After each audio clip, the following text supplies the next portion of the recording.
आओ झुककर करे सलाम उन्हें जिनके हिस्से में ये मुकाम आता है।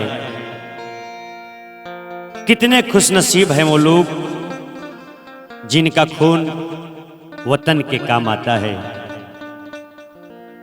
हमारे देश को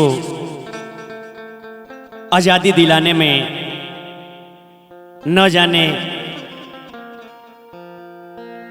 कितनी माँ अपने बच्चों को शहीद करवा दी, कितने सुहागिनों का मांग का सिंदूर मिट गया, जो इस जहां में अपने धरती पर अपने भारत देश पर मर मिट कर अपने आप को अमर कर गया। इसीलिए कहना है, जो लुटाया वतन के लिए जिंदगी उसकी कीर्ति जहां में अमर हो गई।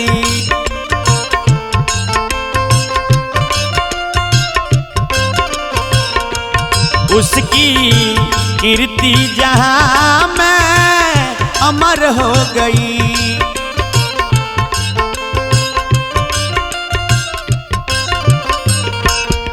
जो लुटाया वतन के लिए जिंदगी, जो लुटाया वतन के लिए जिंदगी उसकी कीर्ति जहां में अमर हो गई।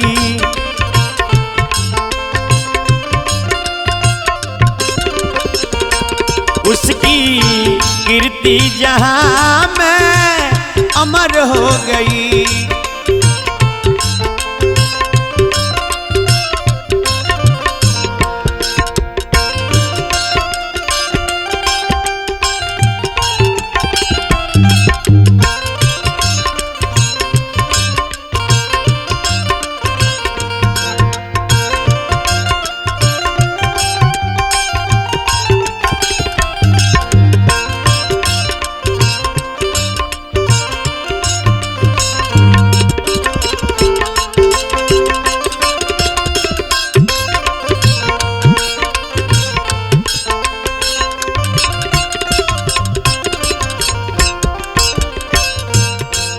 हमारे इस देश पर मर मिटने वालों में सबसे कम उम्र के खुदीराम बोस का नाम सामने आता है।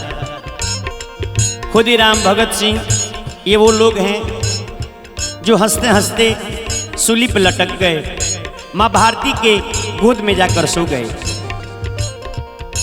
कभी फांसी के फंदा से डर ना किया, याद हर दम रहेंगी वो कुर्बानियाँ।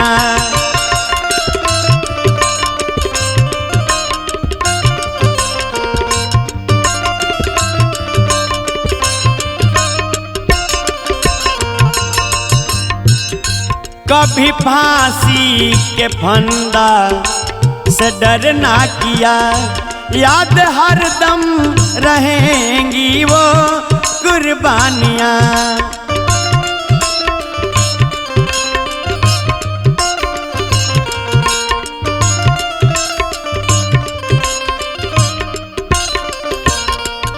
ये वो लोग हैं जिन्होंने सोते जागते बस यही सपना देखा था, मन में यही लगाने देश आजाद हो, मन में यही लगाने देश आजाद हो। सारे भारत में जंग की लहर हो गई।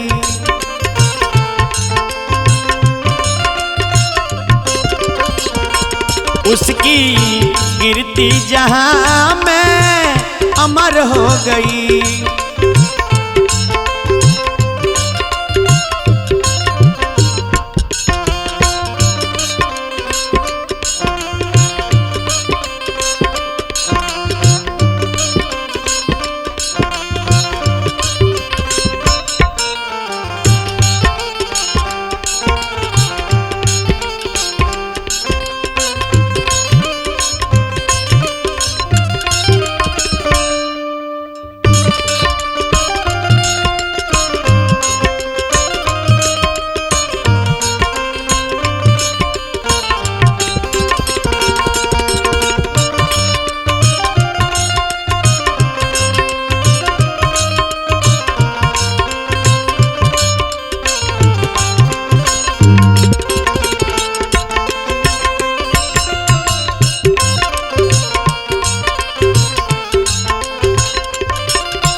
सरफरोशी की तमन्ना अब हमारे दिल में है, सरफरोशी की तमन्ना अब हमारे दिल में है।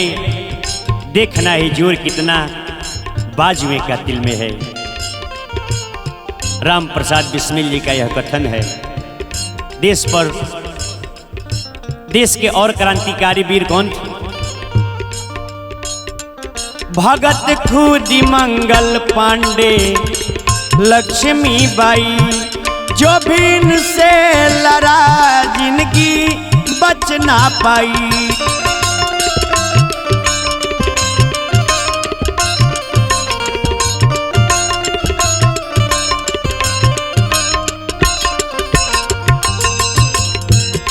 भगत खुदी मंगल पांडे, लक्ष्मीबाई, जो भी इनसे लड़ा जिंदगी बच ना पाई।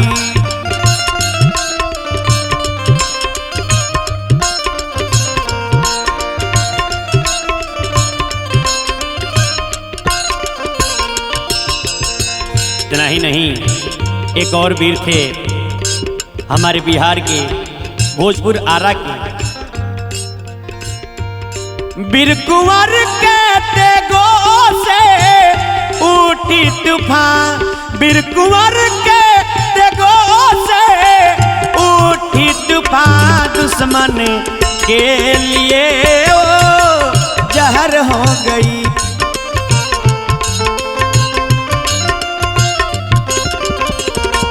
उसकी कीर्ति जहां में अमर हो गई।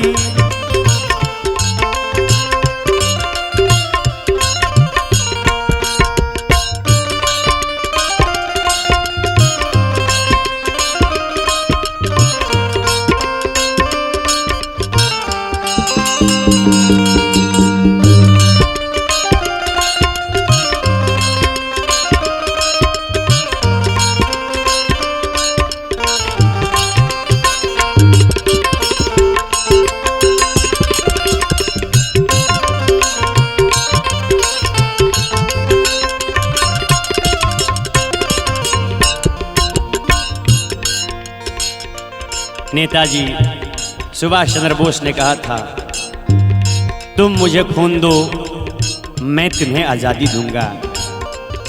आज इसी नारा के साथ मैं इस देशभक्ति गीत को समाप्त करना चाहूँगा। इस गीत के लेखक हैं मुंशी शर्मा और मुकेश का नारा यही, यह तिरंगा हमेशा फहरता यूं ही।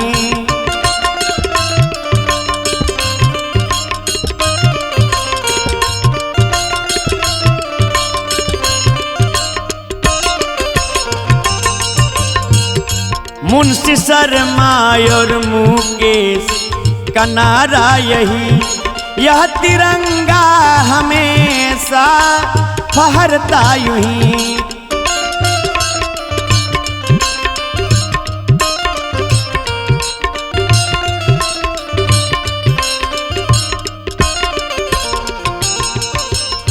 ये बबलू बाबू, यह शहीदों के लहू का वरदान है, यह शहीदों के लहू का वरदान है। गांधी बाबा की ख्वाहिश अजर हो गई।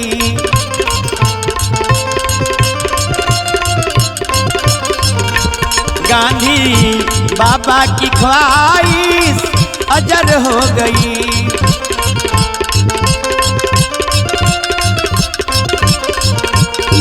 जो लुटाया वतन के लिए जिंदगी, जो लुटाया वतन के लिए जिंदगी, उसकी कीर्ति जहां में अमर हो गई। उसकी कीर्ति जहां में अमर हो गई। उसकी कीर्ति जहां में अमर हो गई।